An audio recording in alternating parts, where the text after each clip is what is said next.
Alright, what's up guys? My name is Zach, and for the last 7 days, I've been driving the 2024 Nissan Sentra SR. Up front is a 2.0 liter inline 4, and down below is an Xtronic CVT. Now, I'm super excited to be making this video because I've spent the last 7 days driving the Sentra. This is my first Nissan press loan. I am so incredibly excited to start working with Nissan more in the future. They are absolutely wonderful, and I'm excited to share this vehicle with you today. I have plenty of thoughts to tell you about, some good, some not so good, and so we'll get into it all in this video. But if you would like to submit your own vehicle, you can head on over to my website, zackpradel.com/submit. It's a quick and easy submission form. It takes under a minute to fill out, and I come out to you.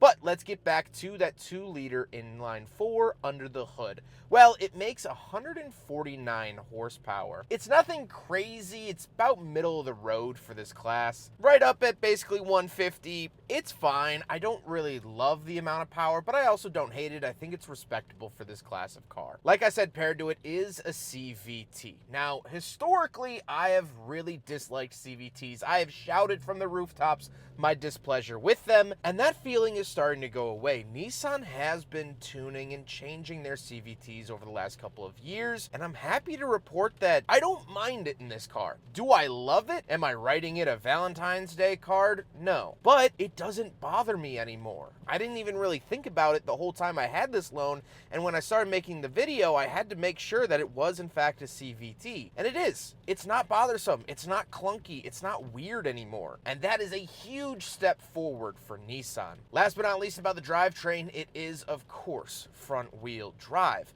So how does it feel to drive a Nissan Sentra? Well, it is a lot sportier and a lot peppier than I thought it was going to be.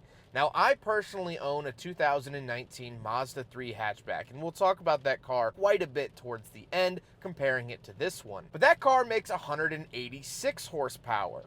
37 more, and this car feels as quick, if not quicker in some instances, getting through traffic, merging on on-ramps, that sort of thing. This car feels nimble, it's fun to drive, it's sporty. And I thought the Nissan ads advertising that it's the new sporty, whatever, I thought it was kind of bogus. It's actually not. Compared to the outgoing models, they have upped the sportiness quite a bit, and that was a very welcome thing to see. Visibility is good, steering is good, not too heavy, not too light. And overall, the driving experience is really great, and that'll factor in a lot to my final thoughts. Let's talk fuel economy. Let's talk about fuel economy. Let's talk about MPG. Let's talk about all the good things and the bad things that the engine ran clean. High 20s around town. I did a fair amount of idling, and that obviously hurt, but I just got back from driving this car 2.5 hours on the highway, and I was touching 40s. So around town, expect probably low 30s, low 40s for highway, which I think is pretty good. And in this classification of car, it's a lot better than my Mazda does. And I haven't had a Civic long enough to find out my own MPG, so there you go. Pretty good. With that stuff out of the way, let's talk about the interior. Well, in front of me, I have physical and digital gauges. Off to the left is my tachometer and coolant temperature, and off to the right is my speedometer and fuel, and then I get that screen in the center. I do get some pretty nice colors in the screen. It's not just black and white or orange, as they all used to be from Nissan. This actually does feel a lot higher quality, and I'm happy to see it here. On the steering wheel, on the left, we have our volume, skip track, back, and selectors, and off to the right, we have our adaptive cruise control options. The overall steering wheel is really nice. It does get this orange stitching to mimic the Monarch orange metallic paint on the outside, and I just really like the modern Nissan badge. It feels new, and I enjoy seeing that. Off to the left, we have a climate control vent, eco button, gauge dimmer switch, trip reset, and our trunk release. And moving on to the door, we have our power mirrors, power locks, and power windows. Moving into the center, we do get our infotainment display. This is touchscreen. However, it is a little bit on the smaller side for the class. And it does have Apple CarPlay and Android Auto, but it is only wired. There is no wireless CarPlay currently with the Sentra, so something to note. And here is the backup camera. Now, you do get a sort of 360 camera. However, the quality of this camera is not very good. hood, and one of the big downsides of the Sentra. But at least you do get a 360 camera. You could try to make out a parking divider, something of the sort. We do have some buttons down below that for skip track, audio, menu, camera, phone options, that sort of thing. I do like that they give you the option of physical buttons. Then we have 3 symmetrical climate vents with the hazard switch, and our climate controls, dual zone climate that goes up to 90 degrees Fahrenheit. Love seeing that. Quick pause here to appreciate a late 2000s Sentra. Very nice. Heated seats and a heated steering wheel, which I'm pleasantly enjoying on this cold, rainy morning. Down below, we do have our automatic start-stop on and off. Kind of a weird position for this, but I'm glad that they gave it to me. USB-C and USB-A along with aux, so all of your plug-in needs will be met. And of course, a 12-volt outlet for any chargers that you might have. Moving down the center console, we have the start-stop button off to the left, as well as the shifter. The shifter is good. The only thing I dislike is that it's very easy to put this car into low by accident, by just pulling it all the way back. There was one time I was driving, and I'm like, this thing's driving real weird, and I didn't realize I was in low. So I wish that there was some type of like safety or lockout or something. And this does have sport mode, but take a look. Where would sport mode be? Take a gander. It's in this video clip right here. Can't find it? It's actually this little line on the back of the shifter. It's a little button, and it will enable sport shifting. Very hidden. I'm sure there's plenty of Sentra owners out there that never knew that this button even existed. So if you own a 2024 Sentra, you might want to run out into your driveway now. Off to the right, however, we do have cup holders. So you know what that means here on the Shooting Cars channel. We got to do a big friggin' bottle test. And unfortunately, it fails. However, I don't believe any vehicle really in this class or segment passes. So par for the course. Then we do get a center console, nothing really interesting in there. However, it is a decent size, and the seats. The seats are heated and power, and they are pretty comfortable. I've spent many hours in this car driving it around, and I never felt a twitch in my back or a crane in my neck. So those are all very positives. However, speaking of seats, we do have back seats. So let's go do a backseat review. All right, so we're in the back of the 2024 Nissan Sentra SR. And a couple of things to note. First of all, I do have one single USB-A charger back here. Of course, power windows, I have my own lights and whatnot. And I do have a center console with 2 cup holders. But the big talking point back here is the space. I can sit up normally. I'm 5'11", not a small guy. My head's not hitting the ceiling. My knees are not hitting the seats. And this is my driving position. Of course, I could be nicer and move up. This is one of the big talking points and one of the big pluses with the Nissan Sentra, and we'll talk about why a little bit later on. But this is way better than the Toyota Corolla, way better than my beloved Mazda 3. This is a good back seat for this classification of car. Am I being served champagne and reclining in my massage seat? Not quite, but it's a Sentra. You have to manage your expectations. And my expectations were managed, and I'm still impressed, which is very good to see. Let's hop out into the rain and talk about the trunk and cargo space. All right, around the back of the Sentra SR, and I'm just now realizing the only other vehicle I've filmed from corporate Nissan was a Versa, also in the rain. So hoping the Rogue that comes next week, we can change that storyline. But coming around the back, open it. There's a big button right here, right under the Nissan badge, as you can see. Pop it up like that, and there is the trunk. I don't have any like crazy contraptions in here, no 12-volt outlets, nothing like that, but I think it is very, very ample space. Pull this up, and we do get a spare tire. Not always a given nowadays in modern cars. We get a spare tire, plenty of trunk space, really, really good trunk space, and another great talking point. For the end of the video, we'll talk about this, but just keep this in mind.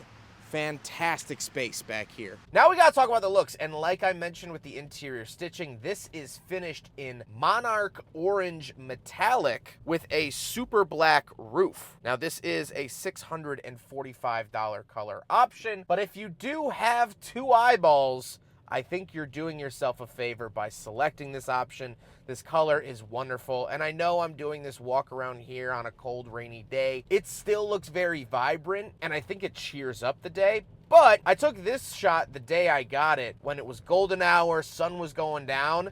This car is very, very pretty. And just the exterior looks too. I really like the design of the headlights and taillights. I think it's relatively contemporary, but still interesting and unique to look at. It has its own signature look compared to its competitors, and I like that a lot. And of course, the Monarch Orange really helps that out. It definitely also reminds me of the original Nissan 350Z launch color. However, that was a little bit duller. This is sort of deeper.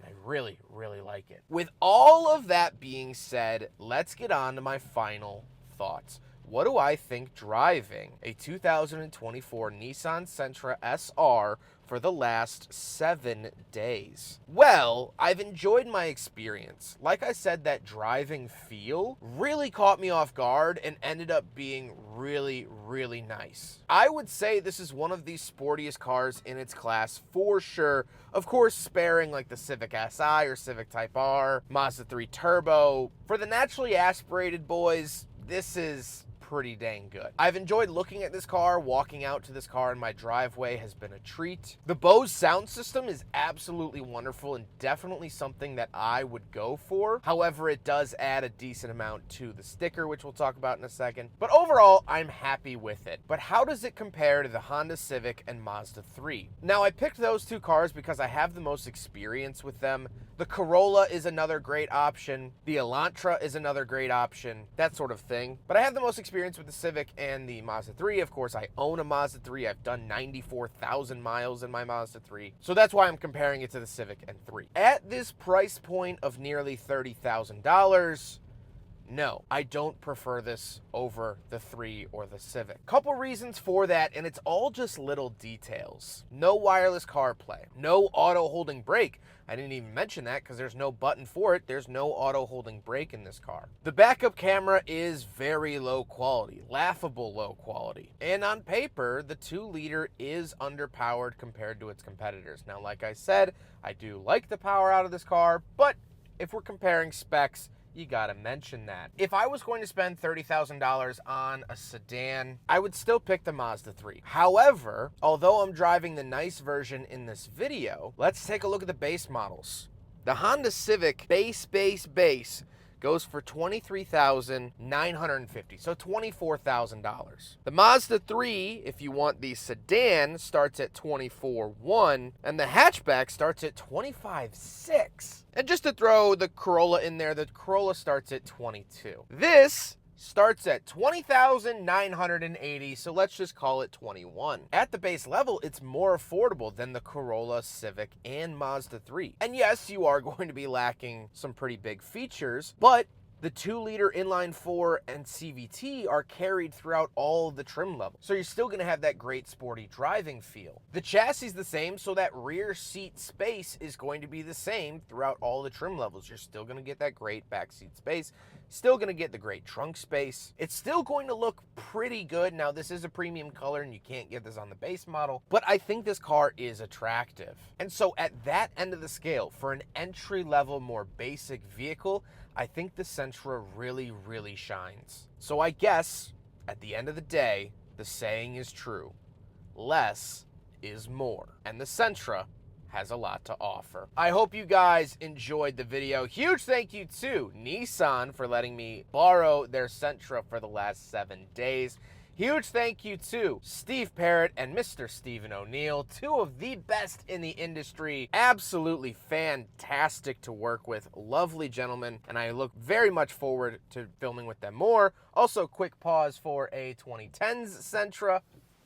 Really seeing all the Sentras in this video unintentionally. Nissan USA has been wonderful to work with, and I'm testing out their Nissan Rogue next week, so I'll have a video for you guys on that. But I hope you guys enjoyed the video. Don't forget to rate the video, comment on the video, and subscribe if you really liked it. Take care, guys.